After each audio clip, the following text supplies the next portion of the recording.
price is just right, trust you gon' love it. LL Cool J and Sears got you covered. Today we're counting down our picks for the worst clothing lines created or endorsed by celebrities. We'll consider both style and management in our picks. Number 10. Bitten, Sarah Jessica Parker. It shouldn't come as a surprise that Sarah Jessica Parker threw her feathered hat in the fashion ring in 2007. Sex and the City having ended in 2004 and left its mark on the runaway realm, SJP's fashion line Bitten was sold in Stephen Barry's, a former retail clothing chain store. The advantage of the Bitten brand was its affordability, with many items priced around $19.95 and under, thus making it available to the lay people. I loved this philosophy. I loved the idea of quality, affordable clothing. The disadvantage was that the line offered nothing new or innovative. It was mostly run-of-the-mill basics, leading some to wonder if it would have sold at all had it not had a celebrity endorsing it. Number 9. The Kardashian Collection, The Kardashians. In 2011, the family launched its Kardashian Collection with a K, how clever, partnering with Sears. To be able to have a clothing line that is so stylish, but have it be so affordable, that's like a dream come true for us. The problems with the line were aplenty, including allegations of foreign sweatshop manufacturing, rapidly dwindling sales resulting in hefty in-store liquidations, and cheaply made clothes that drew comparison to inexpensive Halloween costumes. Us lowly folks can spot a ripoff a mile away. The line went defunct in 2015. The trio of Khloe, Kourtney, and Kim's previous 2006 venture, Dash Clothing, permanently shut its doors in 2018. Number 8. Dollhouse, Paris Hilton. Paris Hilton has arguably dabbled in everything at this point, so her fashion line was no surprise to anyone. It just makes me so happy to be able to make my fans live all around the world. What is surprising, however, is the amount of pieces that featured her name and/or face on them. But let's be honest, what were we expecting from the overly publicized heiress? The 2000s were Hilton's heyday. In 2007, her clothing line, Dollhouse, was released at Kitson Boutiques, a 2000s celebrity shopping staple. Hilton claimed she wanted to make her fashions available to everyone. Well, if you wanted a top with a picture of her face on it, or a dress you'd wear once and then push to the back of your closet, you were definitely in luck. This line shockingly faded away with the aughts. Number 7. Miley Cyrus and Max Azria. Miley Cyrus. In 2009, Miley Cyrus, Max Azria, and Walmart teamed up for a youth fashion line. Keep in mind that in 2009, Cyrus was still a typical teenager and not inappropriate for kids. The line was said to be influenced by edgy UK style and was affordably priced. However, some pointed out that nothing was new in the designs, and most were just revamped versions of prior fashions. Now create your own look with my new line, Miley Cyrus and Max Azria. Cheaping out was perhaps not a great choice. The Miley Cyrus jewelry line was recalled for dangerous levels of metal cadmium in 2010. The collaboration was canceled when Cyrus was told she had to choose weed or Walmart. And as she said in her own words, "You see what I did? I chose weed." Number 6. Sweet Face, Jennifer Lopez. If it's not gonna be great, we're not gonna do it.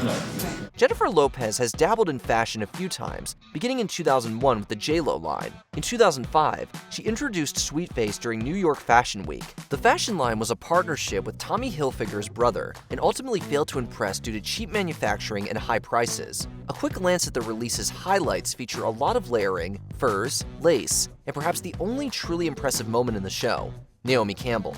Lopez has admitted that it was a low point in her career in general, blaming it on a lack of creative control. Don't be fooled by the rocks that she got. She didn't design them. Number 5. Yeezy, Kanye West. Yeezy was arguably best known for its 2015 collaboration with Adidas, which featured some interesting designs to say the least. However, the sportswear giant decided to part ways with Ye after the latter made some derogatory posts on Twitter, or X. Merch was still available as of 2023, as there were still some unreleased designs. Yeezy is the Lamborghini of shoes.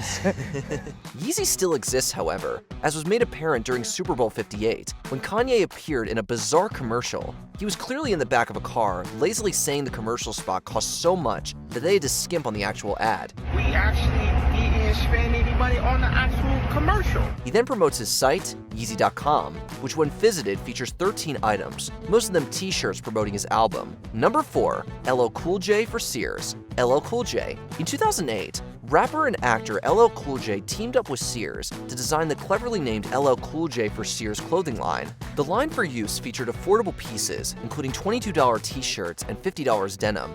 Within months, there were already 40% off sales on the items, meaning it perhaps wasn't quite what Sears or Mr. Cool J were hoping for. It may not be the first stop for children's clothing either. Would it have been more successful had it been aimed at everyone's grandparents? Perhaps. Number 3. 6126. Lindsay Lohan.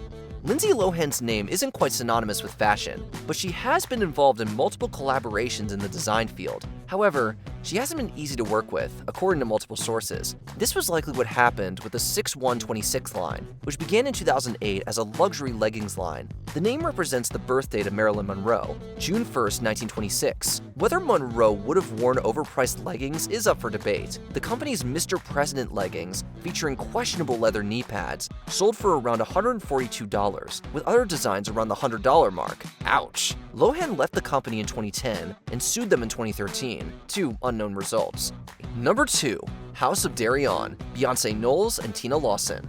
House of Derion was a fashion line launched in 2006 by Beyonce and her mom. The line was said to be influenced by generations of women in the pop star's family, combining looks from the aughts, 1970s, and 1940s. The company tried to widen its output with homewares and such, but ultimately had to call it quits just a few years after its release. Why? Some blamed lackluster clothing, difficulty finding an exact demographic, or perhaps it was the controversial use of very young models in very inappropriate outfits for advertisements. From an outsider's perspective, the company could perhaps have used more enthusiastic spokesmanship, as is evident in the deadpan House of Derion betting promo starring Bey's mom, Tina. Number 1.